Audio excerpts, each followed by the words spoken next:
What's going on, y'all? It's the Wavy Sport. I'm back to tap in for another season, a new volume, new season of Welcome to the Franchise. I'm excited to get into this, this new sports season that's gonna be coming up. This fall, of course, we got the NFL. Football is making its way back in full swing. We got a couple preseason games in the NFL going on today. We already had the Hall of Fame game, but nobody really paid attention to that. That's usually a blowout. College football is going to be on the way soon at the end of this month. Probably a couple little games with some teams no one knows about in about a week or two. But like I said, I'm excited for this new sports season this fall, not just in the NFL and college football, but also the NBA as well. There's been a lot of moves in the all season. I know I haven't been able to tap into some of that here. I had to take a little bit of a break for a minute, but I want to be back to tapping with some more things throughout the season as, I want to get into some more things with all other topics and events involved and revolving around sports with this new fall season. So, got to get it started with a preseason vibe here and everything. Like I said, a couple games going on and everything. And I know everybody out there is definitely excited that football is making its way back slowly but surely. And we're going to blink in about a week or so. It's going to feel like we in full swing. And then we're going to blink in like 2 or 3 weeks or so. We're going to be in a full regular season of both college and the NFL. And this shit is going to, I feel like this season is going to be lit. It's going to be interesting. Nothing you can really predict easily, I don't think. And that's what I like about it. You know what I mean? We got to see a little bit of that with the NBA last year. Parity, some teams that you had an idea they would compete, but a lot of people thought it would be the same old team. So like I said, I'm excited to see that in football. I think there's a few teams that really got a shot, and same thing in the NBA later on. That's later on down the line or in October. But first to tap into it and try and get back in the motion of things, get back in the vibe of things. First order of business here, I know that throughout the all season, a lot of people were talking about it, big chatter about this top 10 QB shit, right? The top 10 QBs list or whatever going into this season, or who were the top 10 best QBs in the league last year. And I know I had people in an uproar with the Jalen Hurts versus Jaden Daniels. I don't even know if it was a versus thing or they just felt like Jalen Hurts was a little bit lower and Jaden Daniels probably was a little high. So I just want to tap into that a little bit real quick, right? I think that, let me take a look at the list here. I think it's something like, of course, Mahomes number 1. I mean, no debating that. Josh Allen number 2. I mean, I could rock with that. I think they got Burrow number 3 and Lamar number 4 or switched up or something like that. I think that that's kind of fair, although me personally, but that's just me personally, I would say Lamar is the number 2 quarterback in the league. And then it'll be 2B for Josh Allen. I know both of them haven't been able to beat Patrick Mahomes when it really matters in the playoffs and everything like that. But, I think those guys right there, just number 2A and 2B, however you want to switch them. Joe Burrow, who's actually been to a Super Bowl, I think he could be a 2C, but that don't make sense, right? You can't do that shit. But I don't know. Between those 3 dudes, you could put either of them, depending on the season that they're having or the postseason that they're having and everything, at number 2. So I think those first 4 guys is accurate. Now when it gets to like 5, 6, 7, 8, 9, 10, I think it's kind of fair the way it shakes out the arguments people might have about these certain players. But they got Jaden Daniels at number 5, right? Okay, rookie year, had a great rookie year and everything. Beat a top juggernaut in the playoffs in the Lions. And then, they went and battled a little bit with the Eagles. And they gave Eagles a hard time during the regular season too. I think they split with them, right? And both games, they made it real interesting. Jaden Daniels had a phenomenal season, even with kind of a fucked up O-line. Defense, not too many stars or big, heavy playmakers on that side, but, he's able to help and contribute and leading the team to some big victories and, producing in the playoffs. So I think it's fair that you could put him in the top 10. Number 5, debatable. If we're going on for like, okay, his ability to really throw the ball, run, do whatever he want and everything like that, okay, cool. But this is where, I don't know, I'm kind of split on this. I probably would have put Jalen Hurts there, being a Super Bowl winning quarterback, and he has proved that even in the Super Bowl that he lost against the Chiefs and Mahomes, he had a really good game in that game too, throwing the ball and running the ball. Didn't even have a turnover in that Super Bowl. I believe he didn't have a turnover in this Super Bowl that he won, and he was throwing a pill all over the place. In this game where he won the Super Bowl, so I wouldn't be mad putting him at number 5, but I do understand people thinking that, him throwing from the pocket or him being as accurate as a passer, consistent as a passer, you know what I mean? You can't put him in the top 5. I think that's fair as well. And then the other thing I'm going to say is, Jaden Daniels, he was a rookie last year, man. He's a rookie, so we're going to see. We're going to see and everything this sophomore year. And usually the sophomore season or the second season is when most, second-year players at any position, but especially quarterback, they may take a little bit of a step back. You know what I mean? So we're going to have to see that first before you want to just go ahead and put him in that top 5. But I think that out of this QB draft class that he was a part of, if there is a quarterback that's going to be able to really get over the hump and still have a productive season, or maybe a little bit better or a way better season than his rookie year, it's probably going to be Jaden Daniels. I think he's talented enough to overcome what's going to be thrown at him this year, especially with some more pieces around him and everything. We'll see how that goes. But like I said, I'm kind of split on this. You could have put him in. You could have put Jalen Hurts in that top 5, though. Am I mad at Jaden Daniels there? I'm not mad at it, but I do think it's a little early to put him that high. Now, the other guys after that, I see they got Stafford at number 6. I think that's kind of fair. But here's where it kind of got me. They got Justin Herbert at number 7. Now, I think this is more on, okay, shareability, arm strength. He could run. He could really do it all. Big body and everything like that. Led the Chargers to a lot of wins in his first few seasons. But to me, let's keep it a bug here. Like, what the fuck has he really done? What has he really done? He's probably won one playoff game, but I don't think, to my recollection, I can't say. I have to look it up, especially as the season goes on or whatever, look into it a little more. I don't think he has a playoff win or a big signature playoff win to me.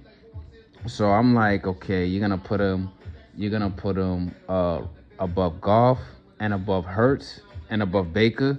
Baker got some playoff wins. You know what I mean? And even the playoff game that he lost against the Lions that year, the motherfuckers put up a tough fight against him. It wasn't like they got washed and got blown out in that game.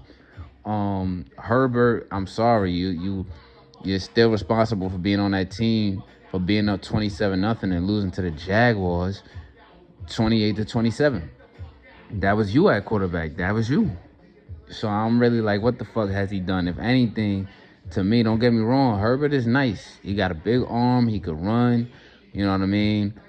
But I put him in this list. If anything, I'm putting him at 10. I would switch him out. With Goff. Put probably Jaden Daniels right after him. Leave Jalen Hurts at number 5 right now. You know what I mean? And you got to move Baker up and put him at number 10. You know what I mean? I'll probably fuck around and put, he had a down year, but it's his sophomore season too. But I'll fuck around and put Stroud at number 10. Or I'll fuck around and probably put, Brock Purdy at number 10. Because at least he's shown in the playoffs a few times, and he's shown getting to a Super Bowl that he's capable of doing it. Now, don't get me wrong, I understand. All those playmakers around him, the Kittles, Debo's, Ayuk's, when they were all healthy in there, and you got Trent Williams and you got a great defense. I get all of that, right? But back to my main point. What the fuck has Justin Herbert really done? What's he really done? You know what I mean? So, but as far as ability alone, can make every throw, big arm, whatever, cool. Keep him in the top 10 there. I kind of do agree, even though I just brought it up, I do kind of agree leaving Purdy out. But I'm just saying, I don't know how they was basing this list, if they was just basing it off of like, okay, big arm can make every throw, ability, wins and everything, or were they basing it off of like, okay, who has made it farther so far in their career? And I think it's fair to, think about both sides of it and everything. Like now, with the list here, if you're really asking me off of shareability or top down, like I was just explaining, and like I said, I would switch a few things, few people up there. Yeah, like talent and throwing and running and all of that wise, and just sheer competitors and everything like that. I would switch it up a little bit, but I'm kind of not mad about it. I know a lot of people, when you watching these shows, are hearing in the media all in an uproar about it, and Philly fans in an uproar about Jalen Hurts. Oh, he won the Super Bowl. We get that. Yes, he won the Super Bowl. That don't mean he number one today and right now, the number one QB. You know what I mean? It just means he's a good QB who won the Super Bowl. I give him respect for that. Salute. You know what I mean? So that's my take on that right there. And next, what I want to get to is since it's still like basically the off season, even though preseason about to start, you got a situation with Terry McLaurin and Micah Parsons, right? Both of them want to get paid franchise players for their teams and everything. I mean, let me get this out the way first real quick. I mean, Micah Parsons and the Cowboys, bloody fucking blah. Same old fucking cowboy shit. Typical cowboy shit. Like, everything's a soap opera. Everything's drawn out. Everything's dramatic. Jerry always talking crazy out the side of his neck. And, they're stringing their best players along when they're going to pay him. You're going to pay that man. You should pay that man. You deserve to be paid. And he's a key player to this franchise that is going to help y'all have any chance of competing in your division. And if y'all have a chance of getting into the playoffs. He's a key player, and I'm not talking about just this season, but also down the line. And he's still young and a top defender in the league overall, not just on your team. And speaking on that, I kind of like, what the Bulls CD Lamb said when he was like, yo, like, stop all the theatrics. He basically was like, stop all the theatrics, all this bullshit and everything like that. Like, I'm not for all that shit. Like, let's get niggas paid, let's get niggas in the door, and let's start fucking playing ball and trying to win. Like, I like that attitude, but at the same time, he still understands too. Like, I get it, we the Cowboys, it's a brand, this, that, whatever. But some of these new athletes and some of these new niggas and shit that actually really care about football and love football, they been seeing it their whole life. And like, yo, I'm tired of all this shit. Like, let's get to it. You know what I mean? A lot of people, down to the young athletes, everyone's running out of patience with certain shit now. Like, or you can't play games with me and tell me look over here when something is going on over here. Nobody want to see that shit no more. So when Jerry still want to do all these theatrics and be like, yo, I got to be the talk of the town on everybody's TV show because it's a quiet or a lame-ass off-season and shit. You know what I'm saying? Let me do the good old faithful and make the whole Cowboys off-season a fucking circus. But after a while, niggas get tired of that shit, especially when the real season starts and y'all ain't winning. Y'all not going to the playoffs. Y'all not making no noise. You're not doing nothing. And then when your own players is saying that shit after you make these public statements about, whatever they're doing or not doing, and you're giving them money for it and shit, like, niggas ain't going for that shit. Especially if you got players that actually want to win. They want to get paid and they want to win. But I kind of get the sense, and I may be wrong here, but I kind of get the sense, and from seeing how he plays and how he talks and his mindset a bit, I think that Micah Parsons is an ill nigga that actually cares about fucking winning football games. You know what I mean? Like, yeah, get your money too. Of course he want to get paid. He one of the best defenders in the league. You know what I mean? But when you got two niggas like Micah and CD that actually care about, yo, I want to win fucking games. I'm not for all this hoop. Let's get in here and get this shit done. I'm playing for the Cowboys, the biggest brand, in the country or whatever. Like, let's fucking win then. Let's stop playing all these games and shit and be a football team, not a fucking soap opera or a circus or fucking TMZ of football. Nobody want to hear or see all that shit. So I could understand it. But like I said, same old bloody blah, typical Cowboys off-season shit. As far as what Terry McLaurin and Washington, honestly, with the way that people have been breaking down the story, You know, he's a wide receiver going on 30 and everything, and I get that you're not gonna pay him 30 plus mil. You know what I'm saying, at that age, but like, to me, I'm like, yo, that's been your franchise guy before you just found your new franchise guy and Jaden Daniels. Like, that's been your franchise guy for how long now, right? For how long? And the reason why Jaden Daniels also has been successful is because that motherfucker, Terry McLaurin, was still killing and still producing. And I just think that you got to take care of your guys. You got to take care of your guys that's been there when y'all had no shot at making the playoffs. Y'all was irrelevant. Y'all was a joke. Or to the times where he was grinding through, had no quarterback, and was still putting up crazy numbers and shit. You know what I mean? To the time now where you have this window and this window. And this is just this window where for Terry McLaurin, it may be a 2 to 3 year window for him at his point in his career. Jaden Daniels is gonna have other windows. Even with the dude they traded for, Laramie Tunsil and Deebo Samuel. Those guys are big vet players also. They only got a 2 to 3 year window with this team. So you might as well take advantage of it and take care of them.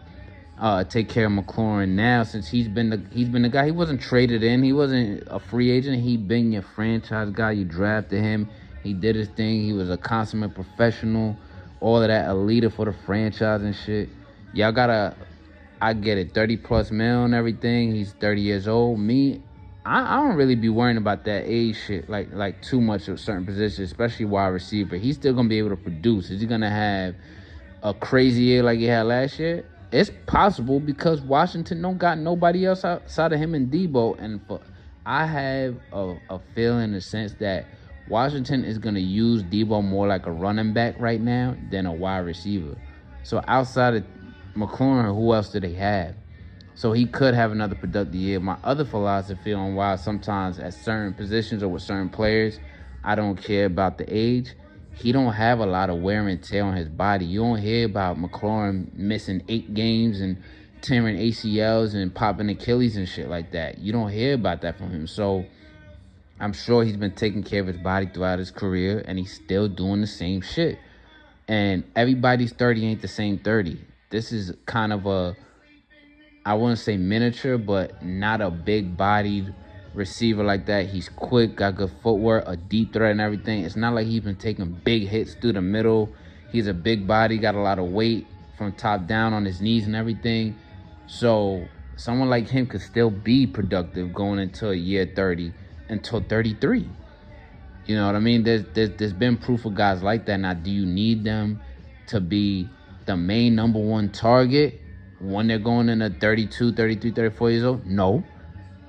You know what I mean? But he's still viable and capable of being the number one option right now for what they got, especially, like I said, within this window, this first window that they're going to have with Jaden Daniels. So I think you got to take care of him. If you don't want to, if you can't, pay him 30 plus mil, like all the other receivers are as good as him, or he might be a little bit better than, and everything like that. I think you gotta pay him the 30 mil plus. I think that's what he's asking for. Or you just gotta be like, listen, we gotta find a common ground. You are a franchise guy. We love you. We don't want to trade you. We want you to be a part of this and finish this out. We want to see this through with you. Jaden Daniels loves you. You help him in his development in his career. And let's get this thing taken care of. Take care of your franchise guys, man. Especially the wide receivers that been through shit. They barely ever had a chance to be a contender to go to the Super Bowl, even a playoff contender. Or those guys that they never had a real franchise or a real quarterback to play. Take care of them dudes, especially if they been there. You ain't heard a peep from them, no drama, no bullshit. For a 5 to 7 year, 10 year span at wide receiver, take care of your guys, man, when you finally get the quarterback position right. And take advantage of the window you have for the next 2 years. So that's my take on that.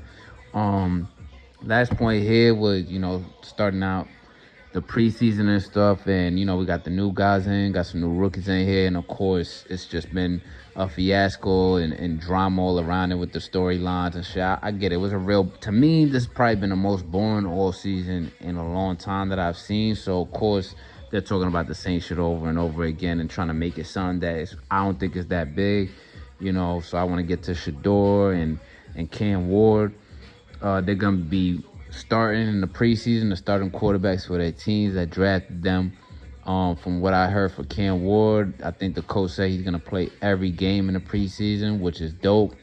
This is why someone like me, my whole life of watching football, I always like watching the preseason because I want to see the rookies. I want to see the guys that I saw pop and flash a little bit here and there in college, even the undrafted free agents. So you're like, damn, I can't believe he didn't get drafted, but I remember him putting in some work, last NCAA season. Let's see what he do in preseason, if he's going to make a team or if someone's going to trade for him or if he just ain't going to make it. And then, of course, you love that feel when you get when you see them brand new draft picks on your team or other teams, and you're like, damn, he popping out. That was a good pick by them. Or he might have a good career. Let's see what happens. Or you might find out about someone new you didn't know about before, you didn't think was nice in college, and in preseason he's lighting shit up, and you're like, damn, he might have a career in the NFL. That should be fun to see too. I remember watching Puka Nacua light it up in the preseason. I felt like every time I went to go watch a preseason game, the Rams was on that year, right, when he was a rookie. I remember Puka Nacua's name out of BYU, but I was like, yeah, he ain't. Like, yeah, I seen a few games that season or whatever, like maybe a couple. It's like, all right, BYU, Puka Nacua kid, all right, he popping, he flashing, but I was like, all right, he probably gonna end up being a late rounder, undrafted dude, which he ended up being. And then next thing you know, you see him just doing the preseason, just going crazy. And now look, kind of a household name and shit. So that's what I love seeing the preseason for. So I'm excited to see Shador and Cam start and see how they do in the first game and throughout the preseason. I think Shador's gonna be fine. I think maybe he's gonna be even better in a better situation, and a better look for his career, possibly on another team in the future, in the near future. Probably not the near future. I just feel like the Browns are such bad luck, and they like to bring on their bad luck on the certain players. I feel like that they're gonna hold on to him for this season and probably at some point into next season until they find an offer or a good situation to trade him. But I think Shador's gonna be fine. People are saying all these things about him because of his attitude, and we all know what happened. We all seen it on TV. The fucking whatever, the shadow black ball of all the owners not wanting him to get drafted because of his dad and because of him and everything. Like, we saw the hate. We all saw he shouldn't have been a 5th round quarterback. But I still think that he's gonna persevere through this, and his career is gonna be fine. Not out here saying he's gonna be one of the top 5 QBs, but I think he's gonna have a good career. I think he's a good quarterback. I mean, he's one of the most accurate quarterbacks statistically in college, and I also seen it with my eyes. I'm like, this motherfucker's actually pretty accurate. He can't fucking run that fast, nothing like that, but he's accurate. He don't got the biggest arm and nothing like that, but he's accurate. He can throw the ball. He can play the game. So I think he'll be fine. It just would be nice to see him in a different situation, which I hope happens for him near the future. And Cam Ward, I think he's been getting a lack of respect as being a number 1 overall pick at the quarterback position. I like his vibes. I like his swag and his confidence, and he gets it. It seems like he understands, the seriousness of the position and the position that he's in, being being a franchise quarterback, being picked number 1. So, I think that he's going to have a nice career as well. I think that watching him in the preseason is really going to be fun. And like I said, with the lack of respect thing, I think that it's crazy that I don't care about him not getting all the chatter and the hoopla that Shador's getting and everything. Like, sometimes it's really good to be low-key, move in silence, do your thing, and be that team that maybe no one sees coming, or be that player that, you know what I mean? Like, oh, shit, I do remember Cam Ward was the number 1 pick. But the thing to me that got me, I thought was crazy. Just, yo, that shit is sick. Like, number 1 overall pick quarterback, Madden rating. I'm sorry, I gotta bring it up. Madden rating is 71. 71 overall. It's like, to me, that was kind of disrespectful. And you got dudes like Cam Scatterbo and all these other motherfuckers, they like 73s and 74s and shit. I'm just like, yo, that's why. And I get it, different positions and all that, but I'm like, number 1 overall pick. Came from Miami, had, a great statistical year. Miami being the number one or top, I know they were one of the top offenses, if not the top offense in college football last year. Like, damn, like I would at least thought, okay, between like a 74 and a 78, like that, I think that would have been fair. And if they're doing him like that as a number one pick, I don't even want to find out what they got my boy Shador as. They probably got the, and this is how they do. It'd be funny. Like I said, I've been watching preseason football most of my life once I started figuring out and knowing what football was. With that in hand, of course I've been playing Madden since a kid during these times, and these be my favorite times where you get to see the rookie players and play with them on Madden, and you get to watch them, right? And I've always noticed this correlation. Like, it'll be, let's say back in the day, ex-player who's similar situation as Shador. Like, damn, he's mad nice in college. How he get picked in the 3rd round or the 5th round, some shit, right? You see his rating on the game, they try and do him dirty and give him like a fucking 63 or some shit like that. And the next thing you know, they end up being nice. And it's like, yeah, they did him dirty. So if they got Cam at 71, I'm afraid to see. They probably got my man Shador, like I just said, at a 63 overall. But we'll see. Like I said, I'm just hyped that football's back. I know some of y'all out there, or a lot of y'all out there, are hyped that football is making its way back in full effect. And I'm excited for a whole new season. You know what I mean? Welcome to the franchise. New sports season in the fall. It's gonna be fun. It's gonna be interesting. And, I'm gonna try and tap in as much as I can with y'all. You know what I mean? But shit, if anyone tuning out there, I appreciate it. We back for another season, another volume right here. This is volume 1 of the 2025-2026 season. It's the Wavy Sport. Y'all out there be easy.